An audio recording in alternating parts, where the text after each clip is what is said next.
एक बार की बात है, एक युवक बौद्ध भिक्षु के पास जाता है और बौद्ध भिक्षु से कहता है, महाराज, मुझे अपने दुश्मन को हराना है, लेकिन मेरा दुश्मन मेरे से भी ज्यादा ताकतवर है।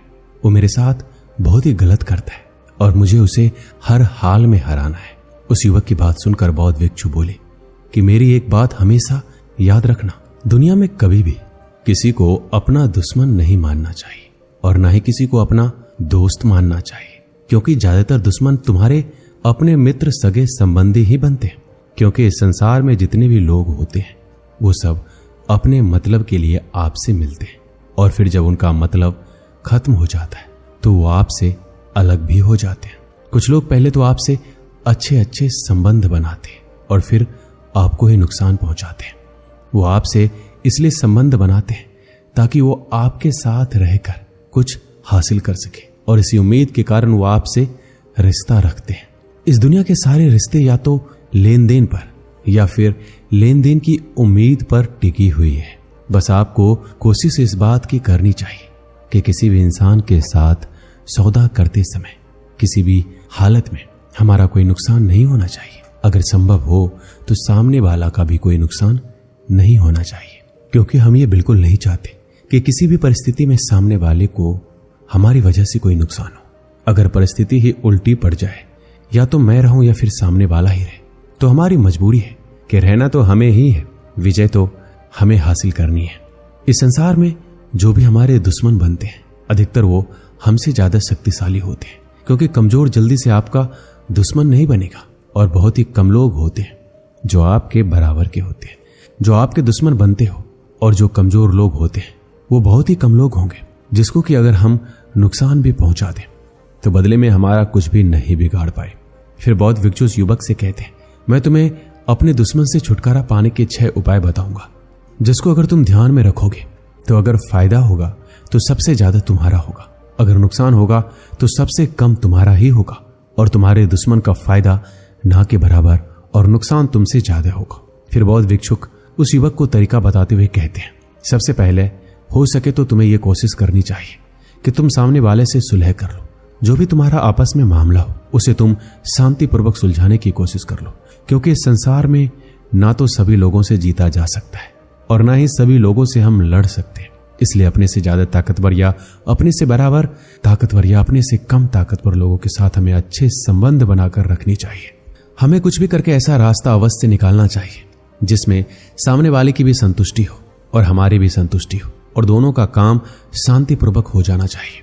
इस बात का तुम्हें ध्यान रखना है, चाहे आप कितने भी ताकतवर क्यों ना हो, चाहे आप सामने वाले को चींटी की तरह ही क्यों ना मसल दो, पर तुम्हें यह कोशिश हमेशा करनी चाहिए कि जो भी मामला हो वो शांतिपूर्वक सुलझ जाए। फिर बौद्ध भिक्षुक युवक से कहते हैं कि एक बात बताता हूं, ध्यान से सुनो।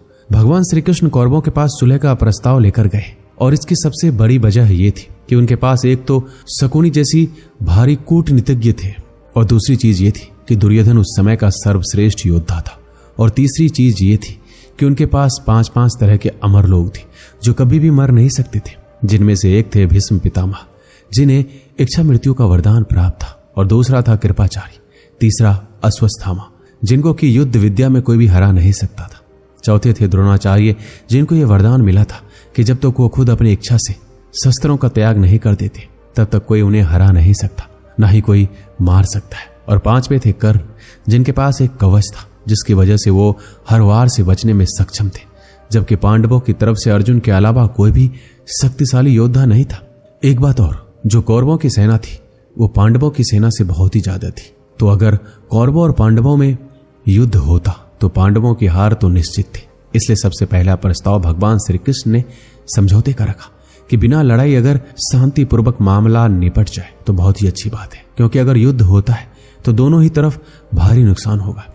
इसलिए पहली कोशिश तुम्हें यह करनी चाहिए कि तुम तुम्हारे दुश्मन के साथ समझौता कर लो।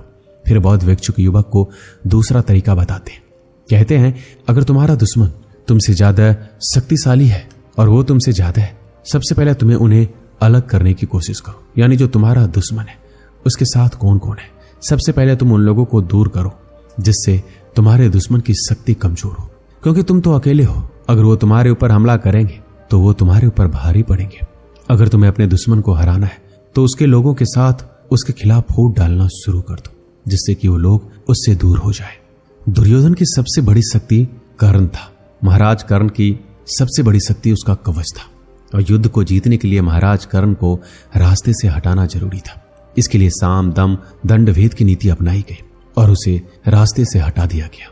फिर बौद्ध भिक्षु युवक को तीसरा तरीका बताते हुए कहते हैं कि अगर तुम्हारा दुश्मन तुमसे ज्यादा ताकतवर है तो उसके लिए सबसे पहले तुम्हें अपनी शक्ति को बढ़ाना चाहिए, धैर्य रखना चाहिए और इस बात का इंतजार करना चाहिए कि कब आपका शत्रु कमजोर हो रहा है, कौन उसके खिलाफ है, और जब वो उसके ऊपर हमला करे तभी आपको भी उसके ऊपर हमला कर देना चाहिए। यानी उसकी कमजोरी का पता लगाकर कि इस समय वो बुरी हालात में है और कोई और भी है जो उसका दुश्मन है, तो बस उसके साथ हाथ मिलाकर उसे परास्त कर दीजिए। अपने दुश्मन को हराने के लिए हमें सबसे पहले अपने आप को उससे लड़ने के लिए काबिल बनाना होगा और उचित समय का इंतजार करना होगा।